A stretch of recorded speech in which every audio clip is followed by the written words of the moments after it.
game are that you should be treated fairly and equally, right? For sure. That's an American principle. And I agree with that completely. Got it. So, therefore, a white male should not be treated differently than a black male.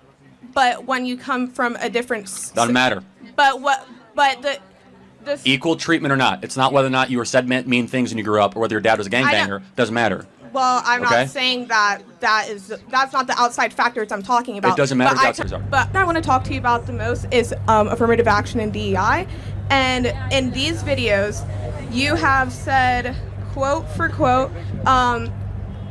white males have high test scores, white males shouldn't have to be penalized. You did acknowledge and say that people of color come from lower socioeconomic backgrounds that do not prioritize education much. But instead of making a suggestion on how to help those communities and continue to build those communities up, you continue to say that our institutions are becoming less excellent. And I'm confused as to what your definition of excellence is. Is that because white males aren't necessarily, in your opinion, getting accepted as in a higher rate, even though they technically are, because 41% of college admitted students are of the white race? It should be higher than that.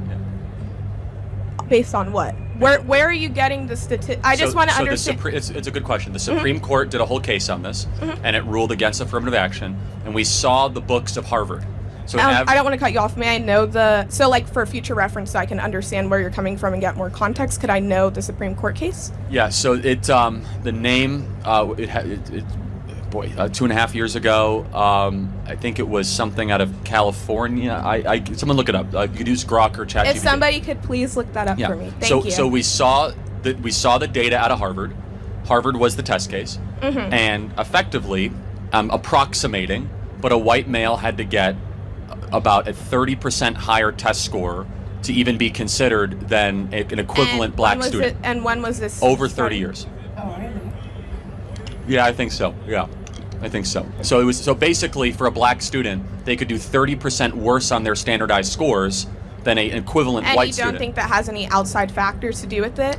Well, that's not the point. The point is whether or not... But how is that not the point? Because I don't believe we should accommodate based on outside factors. You do. True.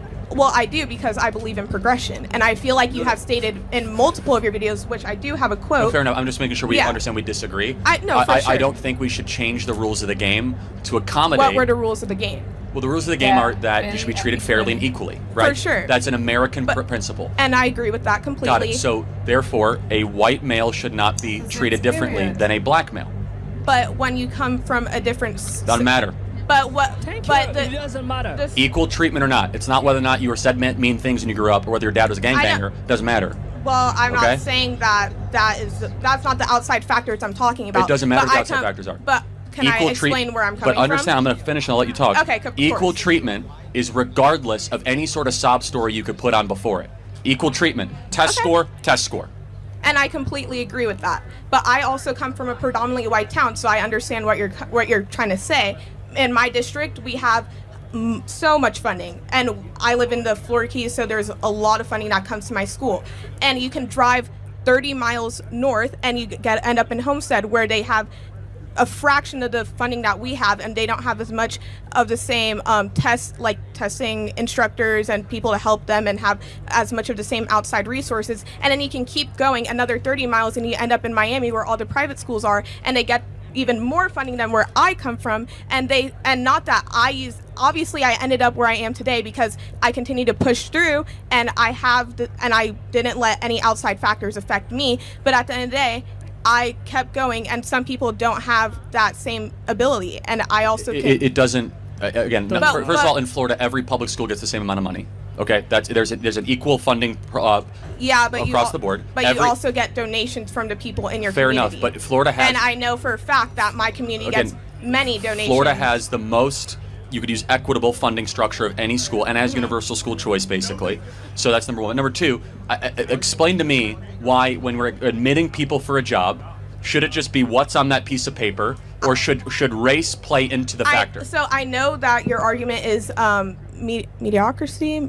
I forgot. I don't Mediocrity. really. Okay, yeah, and I know that, and I also believe in quotas as well. But I don't think that it should be one and one, but they should go hand in hand. Because at the end of the day, if I have just as good as a resume as somebody next to me, I wanna understand where you're getting that jobs are just taking people because they're a woman, because they are black. I just want to see. And I understand what you're trying to say because of course, with affirmative action and DEI, that does give them an upper hand. But where does it say that you take somebody just because of that color? All over the place. Capitol Street Partners back in the summer of 2022 said that they will not hire white men for internships. That's one example of thousands I could give. But because of how many people are in there, how many people in position? No, because they wanted to be. Again, that's irrelevant. It does not matter if you have an internship and everyone is a white man. If they're all qualified, that's great. It doesn't matter if they're all Asian or all black. It should be what merit qualification gets the people into that position. And of course, but if this, say the school only wanted white people to attend. No, good, like excellent qualified people, and if they end up majority white, who cares? Why does that matter?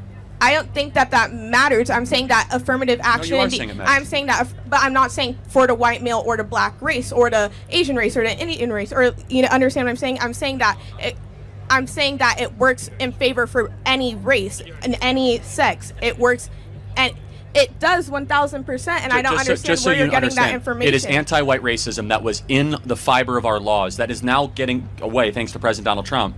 Where if you were a white man, especially to apply for internships, jobs, going to college, that it was significantly harder to get those jobs, to get into those practices, because there were quotas that made it easier for people of other skin colors with lower standards to be able to get those positions. We agree there's only so many slots in a college, right? There's only so many positions in an internship.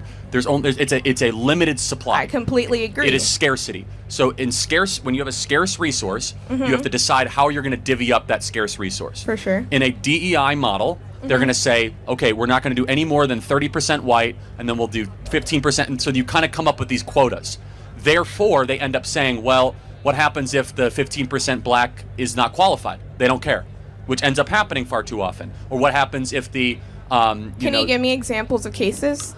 Yeah, air traffic control is actually a really good example. We now have all the documents that show that we went on a hiring spree to have more black air traffic controllers. There's a huge lawsuit about this, 15, 16, 17, where the standards for air traffic control have dropped so dramatically, and you're kind of seeing some of the effects of that potentially.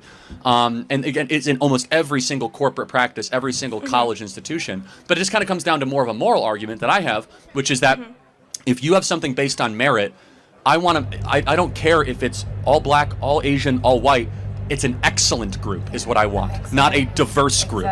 I care about excellence, not diversity. Because I do not believe diversity is a strength. I believe unity is a strength.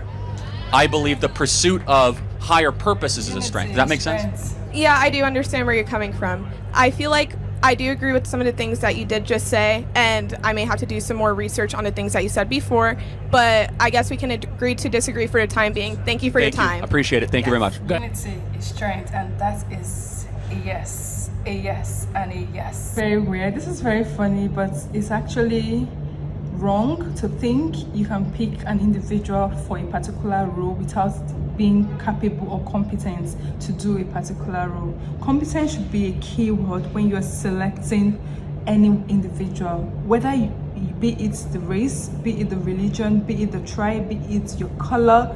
You should be competent enough to do a particular role for you to be selected.